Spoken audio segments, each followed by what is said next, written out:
আজ আমরা দেখব একজন নির্দোষ ব্যক্তিকে খুনের দায়ে 2 দফায় যাবজ্জীবন কারাদণ্ড দেওয়া হয়, কিন্তু সেই ব্যক্তি কিভাবে তার বুদ্ধিমত্তার সাহায্যে 20 বছরেই কারাগার থেকে বেরিয়ে যায়। হ্যালো গাইস, কেমন আছেন আপনারা? সাইমা এক্সপ্লেইনস চ্যানেলে আপনাদের স্বাগতম। আজ আমি একটি ক্রাইম থ্রিলার মুভি এক্সপ্লেইন করব। মুভিটির নাম দ্য শশাঙ্ক রিডিম্পশন। মুভিটি মুক্তি পেয়েছিল 1994 সালে। মুভিটির IMDb রেটিং 9.3 আউট অফ 10। এটি এ যাবৎকালের সর্বোচ্চ IMDb রেটিং পাওয়া মুভি। মুভির শুরুতে এই মুভির মেইন ক্যারেক্টার মিস্টার অ্যান্ডি ডুসেন্সকে দেখানো হয়। সে তখন তার গাড়ির ভিতরে বসে ড্রিঙ্কস করছিল এবং গান বের করে দেখছিল। তখন তার ফেস দেখে এটা মনে হচ্ছিল হয়তো সে কোনো ব্যাপারে ডিপ্রেস। এরপর তাকে কোর্টে দেখা যায়, কারণ তার বিরুদ্ধে আনা হয়েছিল ডাবল মার্ডারের অ্যালিগেশন। আর এই ডাবল মার্ডারের মধ্যে একজন ছিল তার সুন্দরী ওয়াইফ এবং অন্যজন ছিল ওয়াইফের লাভার। প্রসিকিউটর তখন অ্যান্ডির কাছে জানতে চায় মার্ডারের রাতের ঘটনা সম্পর্কে, কি ঘটেছিল অ্যান্ডি আর তার ওয়াইফের মাঝে। তখন অ্যান্ডি বলে, আমার ওয়াইফ আমার কাছে ডিভোর্স চেয়েছিল, কারণ সে চাচ্ছিল সে তার লাভারকে বিয়ে করবে, কিন্তু আমি ডিভোর্স দিতে রাজি না হওয়াতে সে তখন তার ব্যাগ গোছাতে থাকে। আর যেহেতু আমার ওয়াইফের লাভার ছিল আমার প্রতিবেশী, তাই আমি তাকে বোঝানোর জন্য তার বাড়িতে যাই, কিন্তু বাড়িতে গিয়ে দেখি সে তখন বাড়িতে ছিল না। এরপর আমি সেখান থেকে ফিরে চলে আসি। আমি চেয়েছিলাম গান দিয়ে আমার ওয়াইফ এবং ওয়াইফের লাভারকে ভয় দেখাতে, কিন্তু পরবর্তীতে আমি আমার গানটা নদীতে ফেলে দেই। এই পর্যন্ত যা কিছু ঘটেছিল সবকিছু আমার মনে আছে। আর আমি যেহেতু ড্রাঙ্ক ছিলাম, তাই আমি বাড়ি ফিরে যাই রেস্ট করার জন্য। এরপরে যে কি ঘটেছিল সেটা আমার আর মনে নেই। আর সকালে ঘুম থেকে উঠে আমি দেখতে পাই আমার ওয়াইফ এবং তার লাভারের ডেড বডি। তবে আমি একটা কথাই বলতে চাই, আমি ইনোসেন্ট, আমি কাউকে মার্ডার করিনি। তখন প্রসিকিউটর অ্যান্ডিকে বলে, পুলিশ 3 দিন খোঁজার পরে ওই নদী থেকে আপনার গানটা উদ্ধার করতে পেরেছে। তাছাড়া মার্ডার প্লেসে ছিল আপনার ফুটপ্রিন্ট, ফিঙ্গারপ্রিন্ট, এমনকি গাইড টায়ারের দাগ। তাছাড়া সেখানে ড্রিঙ্কসের ভাঙা বোতলও পাওয়া গেছে। আরো মজার ব্যাপার হলো আপনার ওই গান থেকে আপনার ওয়াইফ এবং তার লাভারকে 4 বার করে শুট করা হয়েছিল। এটা দেখে হয়তো অনেকের কাছে মনে হতে পারে আপনি উত্তেজনার বশবর্তী হয়ে মার্ডারগুলো করেছিলেন, কিন্তু বাস্তবতা হলো ভিন্ন। আপনি ঠান্ডা মাথায় মার্ডারগুলো করেছিলেন। প্রসিকিউটর অ্যান্ডির বিরুদ্ধে এভিডেন্স দেখাতে পারলেও অ্যান্ডি তার পক্ষে কোনো প্রুফ দেখাতে পারে না। ফলশ্রুতিতে জজ অ্যান্ডিকে 2 লাইফ সেন্টেন্স পানিশমেন্ট দেয়, অর্থাৎ 2 দফায় যাবজ্জীবন কারাদণ্ড। আর জজের এমন রায় শুনে অ্যান্ডির মাথায় যেন তখন আকাশ ভেঙে পড়ে। এরপর আমাদেরকে রেড নামে একজন কয়েদিকে দেখানো হয়। তারও যাবজ্জীবন কারাদণ্ড হয়েছিল। 20 বছর সাজা ভোগের পরে সে প্যারোলের জন্য অ্যাপ্লাই করে, কিন্তু জুরি বোর্ড সেটাকে রিজেক্ট করে দেয়। রেডের কাজ ছিল জেলখানায় কয়েদিদের যা কিছু প্রয়োজন হতো সেগুলো সে অন্য লোকের মাধ্যমে বাইরে থেকে এনে দিত। আর এজন্য রেড সবার কাছে খুবই প্রিয় ছিল। এমন সময় জেলে সাইরেন বেজে ওঠে, আর এর অর্থ হলো সেখানে নতুন কয়েদিদের আনা হয়েছে। অ্যান্ডিকে শশাঙ্ক প্রিজনে আনা হয় 1949 সালে। আর অ্যান্ডি ছিল ভাইস প্রেসিডেন্ট পোর্টল্যান্ড ব্যাংকের। এরপর অ্যান্ডিদের গাড়ি থেকে নামিয়ে যখন জেলের ভিতরে নিয়ে যাওয়া হচ্ছিল, তখন জেলের সমস্ত কয়েদিরা 2 পাশে দাঁড়িয়ে দেখছিল। সেখানে থাকা একজন কয়েদি রেডের সাথে বেট করে নতুন কয়েদিদের নিয়ে। রেডকে এখন বলতে হবে এখানে নতুন কয়েদিদের মধ্যে কে ফিশ আর কে অ্যাশ। মূলত ফিশ বলা হতো যারা দোষী তাদেরকে, আর অ্যাশ বলা হতো যারা নির্দোষ তাদেরকে। তবে রেড সবাইকে ফিশ বললেও অ্যান্ডিকে বলে অ্যাশ, কারণ সে অ্যান্ডির চোখ দেখে তখনই বুঝে গিয়েছিল যে অ্যান্ডি নির্দোষ। এরপর নতুন কয়েদিদেরকে জেলের ভিতরে নিয়ে যাওয়া হয়, আর তখন সেখানে এই জেলের ওয়ার্ডেন আসে এবং পুলিশ অফিসার হাডলিকে দেখিয়ে নতুন কয়েদিদেরকে বলে সে হলো গার্ডদের ক্যাপ্টেন, আর আমি হলাম এই জেলের ওয়ার্ডেন। আমার নাম হলো মিস্টার নর্টন। তোমাদের সবাইকে একটা কথা মনে রাখতে হবে যে আইনের চোখে তোমরা দোষী সাব্যস্ত হয়েছো, তাই তোমাদেরকে এই জেলে পাঠানো হয়েছে। আর এই জেলখানারও 2টা রুলস আছে যেগুলো তোমাদেরকে মেনে চলতে হবে। 1 নাম্বারটা হলো সৃষ্টিকর্তার নাম স্মরণ করো আর না করো, কোনো পবিত্র জিনিসের অবমাননা করা যাবে না। আর 2 নাম্বারটা হলো তোমাকে একাই সামনের দিকে এগিয়ে যেতে হবে, কেউ তোমাকে সাহায্য করবে না। এরপর ওয়ার্ডেন নতুন কয়েদিদের কাছে জানতে চায় তাদের কিছু বলার আছে কিনা। তখন একজন নতুন কয়েদি জানতে চায় আমরা কখন খাবার খেতে পারবো। তখন পুলিশ অফিসার কয়েদিকে যে বলে আমরা যখন যেটা বলবো তুইও তখন সেটাই বলবি, আর আমরা যখন যেটা তোকে করতে বলবো তখন তুই সেটাই করবি, কিন্তু না তুই চিন্তা করছিস খাবার নিয়ে। এটা বলেই সে কয়েদিকে লাঠি দিয়ে পিটায়। এরপর ওয়ার্ডেন বলে আমি 2টা জিনিসে বিশ্বাসী, আর তা হলো ডিসিপ্লিন এবং বাইবেল। এই জেলখানায় তোমাদের প্রত্যেককে একটা করে বাইবেল দেয়া হবে, যেন সেটা তোমরা পড়ার মাধ্যমে সৃষ্টিকর্তার উপরে বিশ্বাস রাখতে পারো, কারণ তোমাদেরকে দেখে বোঝা যাচ্ছে তোমাদের ভিতরে কোনো ঐশ্বরিক জ্ঞান নেই। সুতরাং শশাঙ্কে আসার জন্য তোমাদেরকে স্বাগতম। এরপর কয়েদিদেরকে গোসল করানো হয়, তারপর জেলের ড্রেসের সাথে একটা করে বাইবেল দিয়ে সেলে রেখে আসা হয়। রাতে নতুন কয়েদিদের কোনো কিছু খেতে দেওয়া হয় না, আর সেখানে থাকা লাইটগুলো অফ করে দিয়ে তাদেরকে ঘুমাতে বলা হয়। কিছুক্ষণ পর নতুন কয়েদিদের ভিতরে একজন কান্না করতে শুরু করে আর বলতে থাকে, আমি এখানে থাকবো না, আমি বাড়ি যাব, আমি আমার মাম্মির কাছে যেতে চাই। তার এই চিৎকার শুনে আশেপাশের কয়েদিরাও চিৎকার করতে থাকে। তখন সেখানে থাকা পুলিশরাও চলে আসে আর সেল থেকে ওই কয়েদিকে বাইরে বের করে আনে এবং পিটিয়ে ওইখানেই মেরে ফেলে। আর সেখান থেকে পুলিশরা চলে যাওয়ার সময় ওয়ার্নিং দিয়ে বলে, আর কেউ যদি এই কয়েদির মতো চিৎকার চেঁচামেচি করার চেষ্টা করো তবে তাকেও এই রাতে এই নতুন কয়েদির মতো চিরনিদ্রায় শায়িত করা হবে। তোমরা যেন আবার ভেবো না এটা আমি ফান করে বলছি, আমি কিন্তু আমার জেসাসের নামে প্রতিজ্ঞা করে কথাটা বলছি। পরদিন সকালে সব কয়েদিকে সেল থেকে বের করা হয়। এরপর তাদেরকে ক্যান্টিনে পাঠানো হয় ব্রেকফাস্টের জন্য। অ্যান্ডি ব্রেকফাস্ট করার সময় খাবারের ভিতরে বড় একটা পোকা দেখতে পায়। তখন পাশে থাকা একজন বৃদ্ধ কয়েদি অ্যান্ডির কাছ থেকে পোকাটা চেয়ে নিয়ে সে তার পোষা কাকের বাচ্চাটাকে খেতে দেয়। তখন বৃদ্ধ লোকটি অ্যান্ডিকে বলে, এই পাখির বাচ্চাটিকে আমি কুড়িয়ে পেয়েছি, তাই আমি এখনো দেখাশোনা করছি। একদিন ও যখন বড় হয়ে উঠতে শিখে যাবে তখন আমি ওকে আকাশে উড়িয়ে দিব। দেখা যায় যখন রেড এবং আরো কয়েদিরাও সেখানে বসে ব্রেকফাস্ট করছিল। এরপর তাদেরকে দেখা যায় সিগারেট ভাগ করতে। তখন তারা রাত্রে যে কয়েদিকে মেরে ফেলা হয়েছিল তার সম্পর্কে কথা বলতে থাকে। অ্যান্ডি তখন তাদের কাছে জানতে চায় কয়েদির নাম কি ছিল।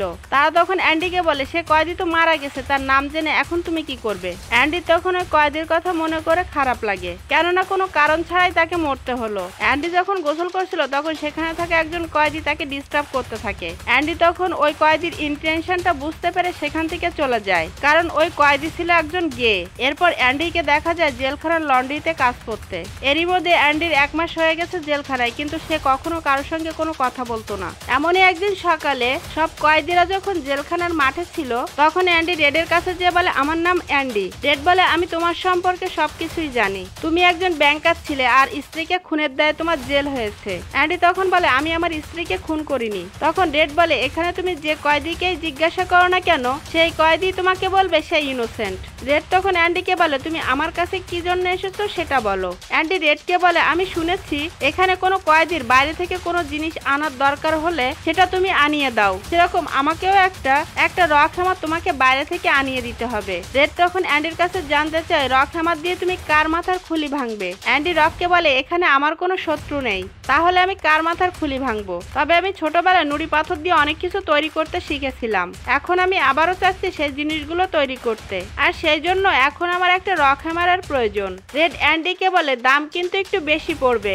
কারণ বিভিন্ন লোকের হাত ঘুরাই তবেই তোমার কাছে জিনিসটা আসবে। আর একটা কথা তোমাকে সবসময় মনে রাখতে হবে, আর সেটা হলো তুমি যদি কখনো পুলিশের কাছে ধরা পড়ে যাও তাহলে আমার নাম বলতে পারবে না। তুমি যদি কখনো আমার নাম বলে দাও তাহলে এই ব্যবসা চিরদিনের জন্য বন্ধ হয়ে যাবে। আর যতটা সম্ভব তুমি রক হ্যামারটা লুকিয়ে রাখার চেষ্টা করবে যেন কেউ কখনো খুঁজে না পায়। এরপর অ্যান্ডি সেখান থেকে চলে যায়। এরপর দেখা যায় জেলের কয়েদিদের জন্য জিনিসপত্র আনা হয়েছে, আর সেখানে কয়েকটা বস্তা ছিল স্পেশাল যেটা আলাদা করে নিয়ে যাওয়া হচ্ছে, আর এই বস্তাগুলোর জন্য পুলিশকেও কিছু ঘুষ দিতে হচ্ছে।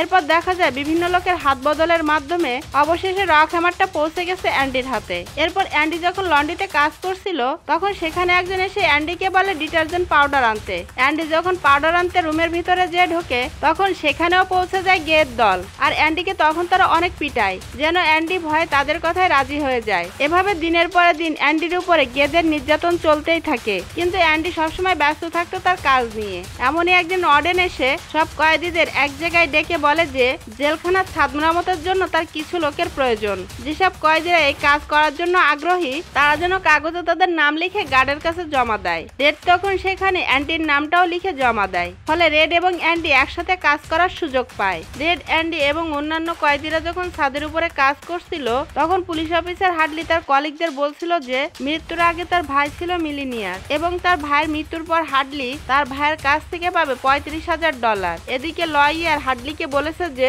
হাডলি যদি তার মৃত ভাইয়ের এই $35,000 নিতে চায় তাহলে হাডলিকে $35,000 বেশি সরকারকে ট্যাক্স হিসেবে দিতে হবে। এই কথাটি তখন অ্যান্ডি শুনতে পায় এবং পুলিশ অফিসার হাডলির কাছে এসে অ্যান্ডি বলে, আপনার কি আপনার ওয়াইফের উপরে বিশ্বাস আছে? তখন পুলিশ অফিসার হাডলি অ্যান্ডির শার্টের কলার ধরে বলে, তুই কি আমাকে তোর মতো ভেবেছিস? করেছিস? তুই তো এই জেলে এসেছিস নিজের ওয়াইফের খুনের দায়ে, আর এখন জানতে চাচ্ছিস আমার ওয়াইফের উপর আমার বিশ্বাস আছে কিনা? তোকে তো আমি এখন ছাদ থেকে নিচে ফেলে হত্যা করব। অ্যান্ডি তখন ভয়ে ভয়ে পুলিশ অফিসার হাডলিকে বলে, আমি বলতে চাচ্ছিলাম আপনি যে $35,000 পেয়েছেন আপনার মৃত ভাইয়ের কাছ থেকে, সেই $35,000 আপনার স্ত্রীকে গিফট করে তার কাছে রাখতে পারেন, কারণ গভর্নমেন্টের একটা রুল আছে $60,000 পর্যন্ত স্ত্রীকে গিফট করা যায়, আর এই $60,000 হলো ট্যাক্স ফ্রি। আপনি চাইলে এ সম্পর্কে জাস্টিফাই করে দেখতে পারেন, আর আপনি চাইলে আমি বিনা পারিশ্রমিকে আপনার কাজটা করে দিব। আপনি শুধু এইখানে যে ওয়ার্কারগুলো কাজ করছে তাদের প্রত্যেককে 1 বোতল করে বিয়ার দেবেন। সেখানে সবাই ড্রিঙ্কস করলেও অ্যান্ডি করে না, সে বলে আমি এগুলো আগেই ছেড়ে দিয়েছি। এরপর থেকে অ্যান্ডি এবং রেডের মাঝে বন্ধুত্ব আরো বেশি গাঢ় হয়। রেড তখন আবারও অ্যান্ডির কাছে জানতে চায়, তুমি কি সত্যি তোমার ওয়াইফকে খুন করেছিলে? অ্যান্ডি রেডকে বলে, বিশ্বাস করো আমি কাউকেই খুন করিনি। রাতে সব কয়েদিরা যখন মুভি দেখায় ব্যস্ত ছিল তখন দেখা যায় অ্যান্ডিকে পাথর দিয়ে দাবা খেলার গুটি তৈরি করতে। এরপর অ্যান্ডি যে রেডকে বলে বাইরে থেকে আমাকে একটা জিনিস আনিয়ে দিতে হবে। রেড তখন অ্যান্ডির কাছে জানতে চায় জিনিসটা কি। অ্যান্ডি বলে রিতা হেয়াত। মজার ব্যাপার হলো রেড ছিল রিতা হেয়াতের একজন ডাইহার্ট ফ্যান, আর রেড তখন তারই মুভি দেখছিল। রেড অ্যান্ডির কাছে জানতে চায় তোমার মাথা ঠিক আছে তো?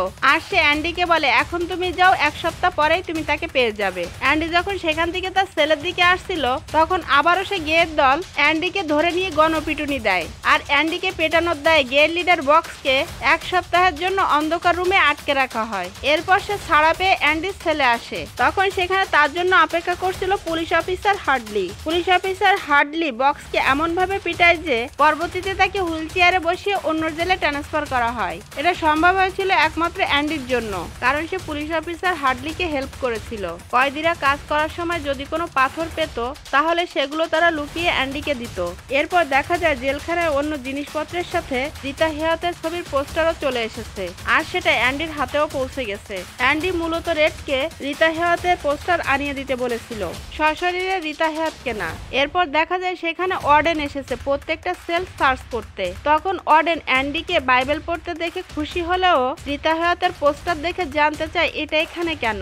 এরপর ওয়ার্ডেন অ্যান্ডিকে বলে শুনলাম তুমি নাকি হিসাবে খুব পারদর্শী, আর ওয়ার্ডেন সেখান থেকে চলে যাবার সময় অ্যান্ডির বাইবেলটা তার কাছে ফিরিয়ে দেয়। এরপর অ্যান্ডিকে নিজের রুমে ডাকে ওয়ার্ডেন, তখন সেখানে থাকা একটা ওয়ালমেট দেখে অ্যান্ডি খুব প্রশংসা করে। ওয়ার্ডেন বলে ওটা আমার ওয়াইফ নিজে হাতে তৈরি করেছে। এরপর সে অ্যান্ডিকে বলে আমি জানি তুমি এডুকেটেড পারসন, তাই আমি চাচ্ছি তুমি লন্ড্রির কাজ ছেড়ে লাইব্রেরিয়ানের কাজে যোগ দাও। অ্যান্ডি যায় লাইব্রেরিয়ান ব্রুকের কাছে, আর ব্রুককে বলে শুনলাম আপনি নাকি এই জেল থেকে মুক্তি পাচ্ছেন। ব্রুক বলে এই জেলে 50 বছর থাকার পরে এখন আমি মুক্তি পাচ্ছি। অ্যান্ডি তখন দেখে এই লাইব্রেরিতে যতগুলো বই আছে সব অনেক দিনের পুরানো, তাই সে তখন থেকে গভর্নমেন্টের কাছে চিঠি লিখতে থাকে যেন লাইব্রেরিটা সংস্কার করে নতুন কিছু বই দেওয়া হয়, আর কয়েদিরা যেন অবসর সময়ে এখানে পড়াশোনা করতে পারে। এরপর খাবার টেবিলে অ্যান্ডি অন্য কয়েদিদের সঙ্গে এই কথাগুলো শেয়ার করে, আর অন্য কয়েদিরাও অ্যান্ডির কথার সাথে একমত হয়। তারপর অ্যান্ডি তার এই কথাগুলো অর্ডেনকেও বলে। অর্ডেন তখন অ্যান্ডিকে বলে দেখো গভর্নমেন্ট তোমাকে হেল্প করে কিনা, কিন্তু অ্যান্ডি হাল ছাড়ে না। সে প্রতি মাসে একটা করে চিঠি পাঠায় গভর্নমেন্টের কাছে,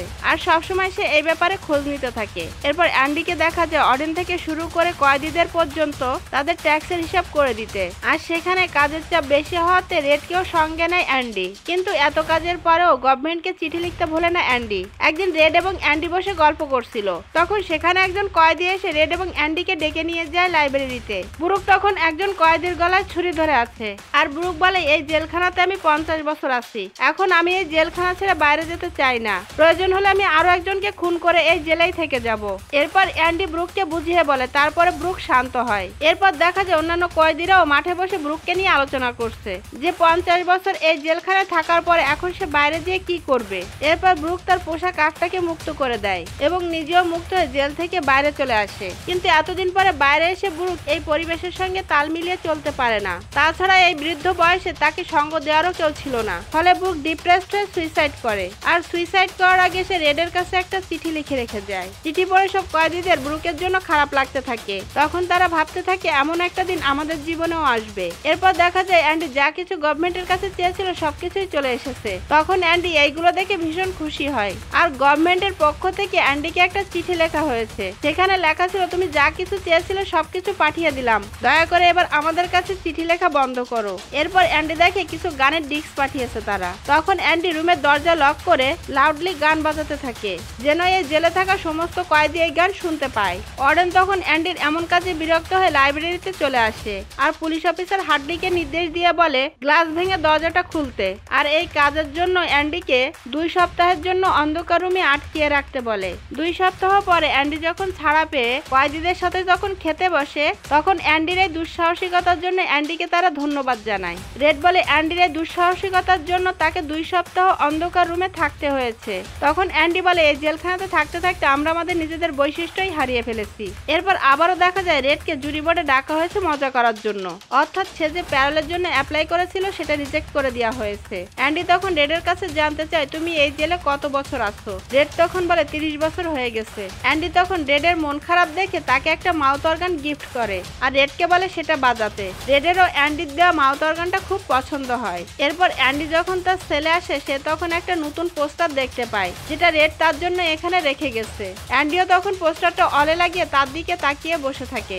এরপর অ্যান্ডি এবং রেড রাতে সেলে বসে একটা কথাই ভাবতে থাকে, তারা কি কখনো এই জেল থেকে বের হতে পারবে। পরদিন সকালে দেখা যায় লাইব্রেরির সংস্কারের কাজ চলছে আর এই আর্থিক অনুদানের জন্য অ্যান্ডিকে সপ্তাহে 2টা করে চিঠি লিখতে হয়েছিল গভর্নমেন্টের কাছে। আর পরবর্তীতে গভর্নমেন্ট $200 অনুদান দেয় লাইব্রেরির সংস্কারের জন্য। লাইব্রেরির সংস্কার করার পর কয়েদিরা যখন সেলফে বইগুলো গুছিয়ে রাখছিল, তখন সেখানে থাকা একজন কয়েদি একটা বই দেখে তার রাইটারের নাম উচ্চারণ করে আলেকজান্দ্রি ডাম অ্যাশ। কয়েদির এমন উদ্ভট উচ্চারণ শুনে অ্যান্ডি বলে ওটা ডাম অ্যাস হবে না, ডুমাস হবে। আর তুমি কি জানো এই বইতে রাইটার কোন বিষয় সম্পর্কে লিখেছে? আমার মনে হয় তুমি যদি বিষয়টা সম্পর্কে জানতে তাহলে অনেক খুশিই হতে। সে তার এই বইতে লিখেছে কিভাবে জেল ভেঙে পালিয়ে যেতে হয় সেই বিষয় সম্পর্কে। তখন রেড বলে আমরা যদি লেখাপড়া জানতাম তাহলে তো এই বইগুলো পড়তে পারতাম। এরপর দেখা যায় ব্রুকের নামেই লাইব্রেরির নামকরণ করা হয়েছে আর সেখানে কোনো কয়েদি বই পড়ছে আবার কোনো কয়েদি গান শুনছে। অ্যান্ডি এই জেলে আসার পরে কয়েদিদের জন্য অনেক উন্নয়নমূলক কাজ করে, ফলে সরকারি জরিপে ওই বছরই প্রথম স্থানে চলে আসে এই জেলখানা। তখন সাংবাদিকরা চলে আসে অর্ডেনের কাছে এই বিষয়ের উপরে একটা প্রতিবেদন করার জন্য। মূলত সাংবাদিকরা জানতো না যে অর্ডেন ছিল কত বড় দুর্নীতিগ্রস্ত সরকারি অফিসার। এরপর অর্ডেনকে দেখা যায় একজন কন্ট্রাক্টরের কাছ থেকে ঘুষ নিতে। অর্ডেন দুর্নীতি করে যত টাকা আনতো সমস্ত টাকার হিসাব রাখতে হতো অ্যান্ডিকে। আর এই কালো টাকাগুলো অর্ডেন জমা রাখতো ব্যাংকে একটা ফেক নেম এবং একটা ফেক আইডেন্টিটির অ্যাকাউন্ট খুলে, এবং এই পেপারসগুলো রাখার জন্য সে একটা গোপন জায়গাও তৈরি করেছিল। অ্যান্ডি শুধু অর্ডেনের পার্সোনাল অ্যাকাউন্টেন্টই ছিল না, সে ছিল অর্ডেনের পার্সোনাল সার্ভেন্টও। অর্ডেন অ্যান্ডিকে দিয়ে শুট থেকে শুরু করে শু পর্যন্ত ক্লিন করিয়ে নিত। এরপর রেড অ্যান্ডির কাছে জানতে চায় সে অর্ডেনের দুর্নীতি সম্পর্কে কিছু জানে কিনা। অ্যান্ডি তখন রেডকে বলে সে যে কত বড় দুর্নীতিগ্রস্ত অফিসার সেটা তুমি কল্পনাও করতে পারবে না, আর তুমি যদি সেটা জানতে তাহলে পেছন দিক থেকে তুমি তাকে লাথি দিতে। রেড অ্যান্ডির কাছে জানতে চায় অর্ডেনের কালো টাকাগুলো তুমি কি করো। অ্যান্ডি রেডকে বলে আমি অর্ডেনের সেই কালো টাকাগুলোকে পরিষ্কার করার ব্যবস্থা করি। রেড তখন অ্যান্ডিকে বলে তুমি অর্ডেনের টাকা পরিষ্কার করতে যে জন্য আবার বিপদে পড়ো না। অ্যান্ডি রেডকে বলে আমি চাচ্ছি অর্ডেনকে মিলিনিয়ার বানাতে, আর অর্ডেনের একজন সাইলেন্ট পার্টনারও আছে যার নাম র্যান্ডেল স্টিভেন্স। রেড তখন অ্যান্ডির কাছে জানতে চায় সে আবার কে। অ্যান্ডি রেডকে বলে যদি কোনো বিপদ হয় তাহলে সাইলেন্ট পার্টনার র্যান্ডেল স্টিভেন্সে বিপদে পড়বে, কারণ তার নামে ব্যাংকের অ্যাকাউন্ট। অবশ্য সে এখন গর্তের ভিতরে আছে, ভবিষ্যতে সে এই গর্ত থেকে একদিন বের হবে। পরদিন সকালে রেড এবং অ্যান্ডি যখন মাঠে বসে খেলা করছিল, তখন রেড অ্যান্ডিকে বলে তোমার অর্ডেনকে দুর্নীতির কাজে সাহায্য করা ঠিক হচ্ছে না। অ্যান্ডি রেডকে বলে আমি তো তাকে দুর্নীতির কাজে সাহায্য করছি না, অর্ডেন যেন তার দুর্নীতির টাকা দিয়ে ভবিষ্যতে বেনিফিটেড হতে পারে আমি তো সেই প্রসেসটাই করে দিচ্ছি। তবে অর্ডেনের মতো এত টাকা যদি আমার কাছে থাকতো তাহলে আমি সাধারণ মানুষের জন্য কিছু করতাম। এমন সময় সেখানে সাইরেন বেজে ওঠে, অর্থাৎ নতুন কোনো কয়েদিকে এই জেলে আনা হচ্ছে। এরপর দেখা যায় এতগুলো কয়েদির মধ্যে টমি উইলিয়ামস নামে একজন কয়েদি আছে যে কিনা খুব আনন্দের সাথে এই জেলখানার প্রত্যেকটা কাজ করে। এজন্য সেখানে থাকা অন্য কয়েদিরা টমিকে খুব পছন্দ করত। এরপর খাবার টেবিলে বসে টমি যখন অন্য কয়েদিদের সাথে তার চুরি করার স্টোরি যখন শেয়ার করছিল, তখন পাশ থেকে অ্যান্ডি টমিকে বলে এখনো সময় আছে, চুরি বাদ দিয়ে অন্য কাজ করার চেষ্টা করো, আর এটা আমি তোমার ভালোর জন্যই বললাম, কারণ চুরি করা কোনো ভালো কাজ হতে পারে না। টমি অ্যান্ডিকে বলে এখানে তো সবাই অপরাধী, এখানে আমি কি ভালো কাজ করব। তখন অ্যান্ডি মজা করে টমিকে বলে তুমি কি জানো না এখানে যত কয়েদি আছে সবাই নির্দোষ। অ্যান্ডির মুখে এমন কথা শুনে সেখানে থাকা সব কয়েদিরা তখন হাসতে থাকে। তখন টমি ডিসাইড করে তার ওয়াইফ এবং তার ছোট মেয়ের জন্য হলেও তাকে এখন খারাপ পথ ছেড়ে ভালো পথে আসতে হবে, আর এই কথা সে অ্যান্ডির সাথে শেয়ার করে। এরপর থেকে অ্যান্ডি টমিকে নতুন করে লেখাপড়া শেখাতে শুরু করে, এমনকি খাবার খাবার সময়ও। এরপর দেখা যায় পাথর কেটে অ্যান্ডি দীর্ঘ প্রচেষ্টার ফলে একটা দাবা খেলার সেট তৈরি করে ফেলেছে। এরপর দেখা যায় টমি পরীক্ষা দিচ্ছে। তাকে যখন অ্যান্ডি বলে পরীক্ষার সময় শেষ হয়ে গেছে, তখন টমি রেগে প্রশ্নপত্রটা ফেলে দিয়ে চলে যায়। কিন্তু অ্যান্ডি সেটা তুলে নিয়ে এডুকেশন বোর্ডে পাঠায়। এরপর টমি আর রেড যখন কাজ করছিল, তখন টমি রেডকে বলে অ্যান্ডির সাথে এমন আচরণ করা আমার ঠিক হয়নি। অ্যান্ডির সাথে এমন আচরণ করে নিজের কাছে এখন আমার খারাপ লাগছে। রেড তখন টমিকে বলে অ্যান্ডি সবার কাছে তোমাকে নিয়ে গর্ববোধ করতো। অ্যান্ডির সাথে এমন ব্যবহার করা তোমার ঠিক হয়নি, কারণ আমি অ্যান্ডিকে যতদিন ধরে চিনি তা থেকে আমি বলতে পারি অ্যান্ডি একজন ভালো মানুষ। টমি রেডের কাছে জানতে চাই অ্যান্ডি যদি ভালো মানুষ হবে তাহলে সে জেলখানায় কেন। রেড টমিকে বলে অ্যান্ডির উপরে মার্ডারের অ্যালিগেশনের কারণে। অ্যান্ডি ছিল একজন ব্যাংকার। অ্যান্ডির সুন্দরী ওয়াইফ তার প্রতিবেশী এক গল্ফ প্লেয়ারের প্রেমে পড়ে। একদিন অ্যান্ডি তার ওয়াইফ এবং তার ওয়াইফের লাভারকে বিছানায় অপ্রীতিকর অবস্থায় দেখে ফেলেছিল। অ্যান্ডি তখন তাদেরকে ওয়ার্নিং দিয়ে ছেড়ে দেয়, কারণ সে তার ওয়াইফকে খুব ভালোবাসতো। কিন্তু একদিন রাতে অ্যান্ডির ওয়াইফ আর তার লাভার খুন হয় অ্যান্ডির বাড়িতে। তখন দেখা যায় টমির জন্য কোনো একটা কথা মনে পড়ে যায়। এরপর টমি অ্যান্ডি ও রেডকে বলে 4 বছর আগে গাড়ি চুরির দায়ে আমার জেল হয়। তার 6 মাস পরে আমার ছেলে নতুন একজন কয়েদি আসে, তার নাম ছিল এলমো।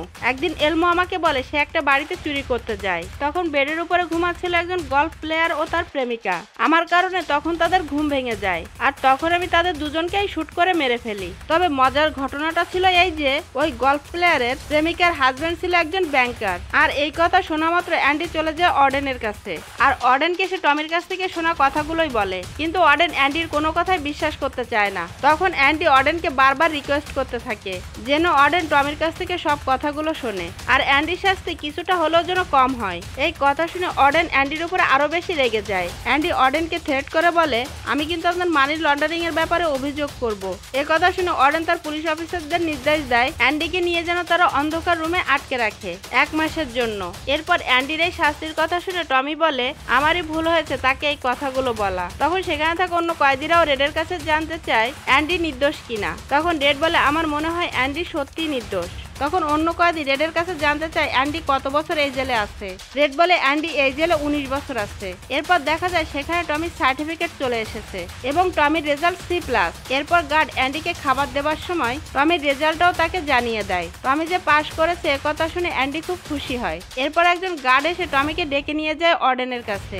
অর্ডেন তখন টমির সঙ্গে অনেক সুন্দর সুন্দর কথা বলতে থাকে। একটা সময় অর্ডেন গার্ডকে ইশারা করে সেখান থেকে সরে যায়। তখন গার্ড টমিকে শুট করে। এরপর অর্ডেন আসে অ্যান্ডির কাছে, আর অ্যান্ডিকে বলে টমি পালাতে চেয়েছিল, তাই পুলিশ অফিসার হার্ডলি তার বুকে শুট করে। অর্ডেন সেখান থেকে চলে যাওয়ার সময় গার্ডদেরকে বলে যায় তারা যেন আরো 1 মাস অ্যান্ডিকে এই অন্ধকার রুমে আটকে রাখে। 2 মাস পর ছাড়া পেয়ে অ্যান্ডি যখন বাইরে বসেছিল তখন সেখানে রেড আসে। অ্যান্ডি রেডকে বলে আমার ওয়াইফ সবসময় আমাকে বলতো আমি নাকি কঠিন হৃদয়ের মানুষ, আর এই একটাই অভিযোগ ছিল তার আমার প্রতি। আমি আমার ওয়াইফকে খুবই ভালোবাসতাম কিন্তু কখনো বোঝাতে পারতাম না, আর এই জন্য সে বিপথে চলে গিয়েছিল, আর আমি তার খুনি, তবে আমি তাকে শুট করিনি। রেড তখন অ্যান্ডিকে বলে একজন খারাপ হাজবেন্ড কখনো ওয়াইফের কথা মনে করে কাঁদে না, অর্থাৎ তুমি তাকে কখনোই খুন করতে পারো না। অ্যান্ডি রেডের কাছে জানতে চায় জেল থেকে বের হওয়ার পরে সে কি করবে। রেড অ্যান্ডিকে বলে আমার তো কখনো মনে হয় না যে তারা আমাকে এই জেল থেকে বের হতে দেবে। অ্যান্ডি রেডকে বলে তাহলে শোনো আমি এই জেল থেকে বেরিয়ে কোথায় যাব। জিহুয়া তানিজোতে,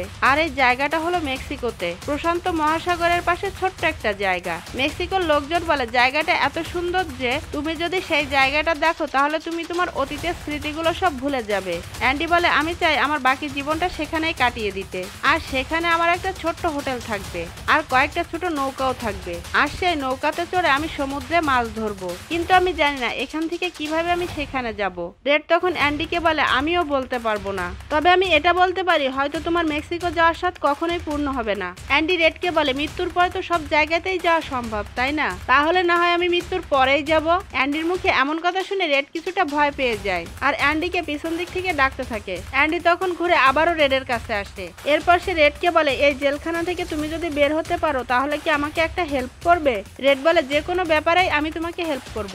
তখন অ্যান্ডি বলে তুমি প্রথমে বক্সটন শহরে যাবে, তখন সেখানে তুমি বড় বড় খড়ের মাঠ দেখতে পাবে, কিন্তু একটা জায়গাতে তুমি দেখতে পাবে বিশাল বড় খড়ের মাঠ।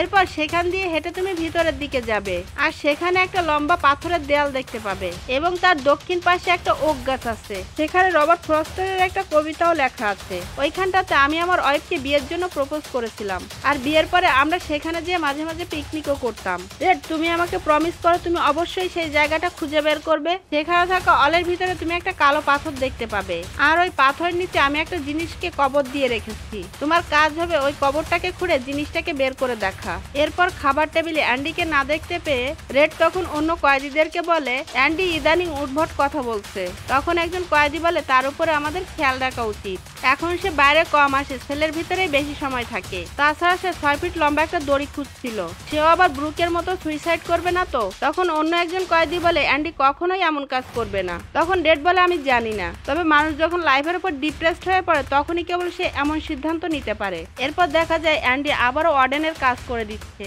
ওয়ার্ডেন অ্যান্ডিকে বলে তার ড্রেসগুলো লন্ড্রিতে দিতে আর জুতো পলিশ করে রাখতে যেন তাতে মুখ দেখা যায়। ওয়ার্ডেন সেখান থেকে চলে যাওয়ার সময় আবারও ফিরে এসে অ্যান্ডিকে বলে তুমি আবারও কাজে ফিরে এসে ভালোই করেছো, কারণ এই জায়গাতে তোমাকে ছাড়া অন্য কাউকে মানায় না। এরপর অ্যান্ডিকে দেখা যায় ওয়ার্ডেনের জুতা পলিশ করতে। তারপর অ্যান্ডি সেলে এসে হাতে দড়ি নিয়ে অন্ধকারে বসে থাকে। রাতে রেড সেলে বসে অ্যান্ডির জন্য টেনশন করছিল। তখন সে ভাবতে থাকে অ্যান্ডিও যদি ব্রুকের মতো সুইসাইড করে, আর তখন সে মনে মনে বলতে থাকে এই রাতটাই ছিল যেন আমার জীবনের সবচেয়ে বড় রাত। তখন দেখা যায় বাইরে ঝড় বৃষ্টিও শুরু হয়ে গেছে। এরপর সকালে যখন সব সেলগুলোর গেট খোলা হয় তখন সব কয়েদিরা সেল থেকে বাইরে আসলেও একমাত্র বাইরে আসে না অ্যান্ডি। গার্ড যে অ্যান্ডি সেলে দেখতে পায় সেখানে অ্যান্ডি নেই। এদিকে ওয়ার্ডেন শু চেঞ্জ করতে যেয়ে দেখে বক্সের ভিতরে রাখা আছে অ্যান্ডির শু।